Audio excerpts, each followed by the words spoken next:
ಎಲ್ರಿಗೂ 78ನೇ ಸಾಲಿನ ಸ್ವಾತಂತ್ರ್ಯ ದಿವಸದ ಶುಭಾಶಯಗಳು.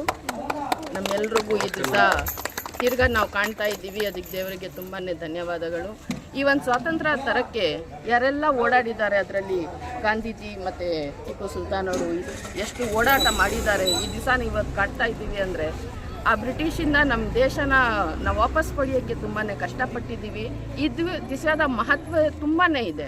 ಈ ಮಕ್ಕಳಿಗೆ ಈ ದಿವಸದ ಮಹತ್ವ ಗೊತ್ತಾಗಿ ಮುಂಬರುವ ದಿನಗಳಲ್ಲಿ ನಾವೆಲ್ಲ ಸೇರಿ ಬಾಳಬೇಕು. ಜಾತಿ ಭೇದ ಭಾವ ಬಿಟ್ಟು ನಾವೊಂದು ಭಾರತೀಯರು, ನಾವು ಸ್ವಾತಂತ್ರ್ಯ ಭಾರತೀಯರು ಅಂತ ನಾವು ಬಾಳಿ ತೋರಿಸ್ಬೇಕಾಗಿರೋದು ಸಂದರ್ಭ ಇವತ್ತು ಬಂದಿದೆ. ನಾನು ನನ್ನ ವಾರ್ಡಲ್ಲಿ, ಇದು ವಾರ್ಡ್ ನಂಬರ್ 13, ನಾನು ಮಾಜಿ ಮೇಯರು ಆಗಿದ್ದೆ, ಈ ವಾರ್ಡಿನ ಕಾರ್ಪೊರೇಟರ್ ಕೂಡ.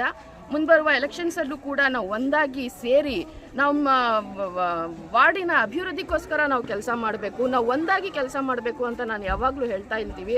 ಯಾವುದೇ ಜಾತಿ ಬೇಡ, ಯಾವುದೇ ಧರ್ಮ ಬೇಡ, ಫಸ್ಟು ನಾವು ಒಂದು ಹ್ಯುಮ್ಯಾನಿಟಿಗೋಸ್ಕರ, ನಾವು ಒಂದು ಮನುಷ್ಯತ್ವ ಕಾಪಾಡೋಕ್ಕೋಸ್ಕರ ನಾವು ಬಾಳಬೇಕು.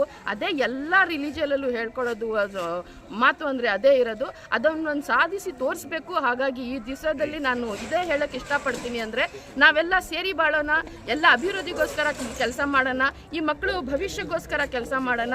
ಆ ಮಕ್ಕಳಿಗೆ ಓದಿಸಿ ಚೆನ್ನಾಗಿ ಶಿಕ್ಷಣ ಕೊಡೋದು ಒಂದು ದೊಡ್ಡ ವಿಷಯ ಆಗಿದೆ ಇವತ್ತು ನಮ್ಮ, ಎಸ್ಪೆಷಲಿ ನಮ್ಮ ಕಮ್ಯುನಿಟಿನಲ್ಲಿ. ನಾನು ಹೇಳೋಕ್ಕೆ ಇಷ್ಟಪಡ್ತೀನಿ, ಚೆನ್ನಾಗಿ ವಿದ್ಯಾಭ್ಯಾಸವನ್ನು ನಿಮ್ಮ ಮಕ್ಕಳಿಗೆ ಕೊಡಿ. ಮುಂಬರೋಕ್ಕೆ ಅವರು ಒಂದು ಸಿಟಿಸನ್ ಆಗ್ತಾರೆ, ಒಂದು ಕರ್ತವ್ಯ ಅವರು ನಿಭಾಯಿಸ್ತಾರೆ ಅಂತ ಹೇಳುತ್ತಾ ಉರ್ದುನಲ್ಲೂ ಕೂಡ ನಾನು आप सबको आज़ादी का 70 साल जो 78 ईयर्स है, आप सबको मैं तहे दिल से मुबारकबाद देती हूँ. बहुत शुक्रिया.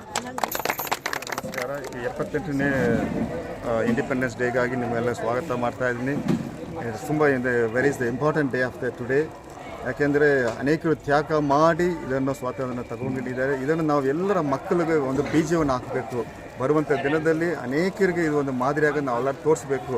ಇದು ಜಾತಿ ಮತ ಯಾವುದಿಲ್ಲ, no Christian, no Hindu, no Muslim, no everything is the Indian ಎಂಬುದು ಎಲ್ಲರೂ ನಾವು ತೋರಿಸಿ ಮಕ್ಕಳಿಗೆ ಅದನ್ನು ನಾವು ತೋರಿಸ್ಬೇಕು. ಅದು ಬರುವಂಥ ದಿನದಲ್ಲಿ ದೇಶಕ್ಕೆ ಒಳ್ಳೆಯದಾಗಿದೆ. ದೇವರು ನಿಮ್ಮೆಲ್ಲರನ್ನು ಆಶೀರ್ವದಿಸಲಿ.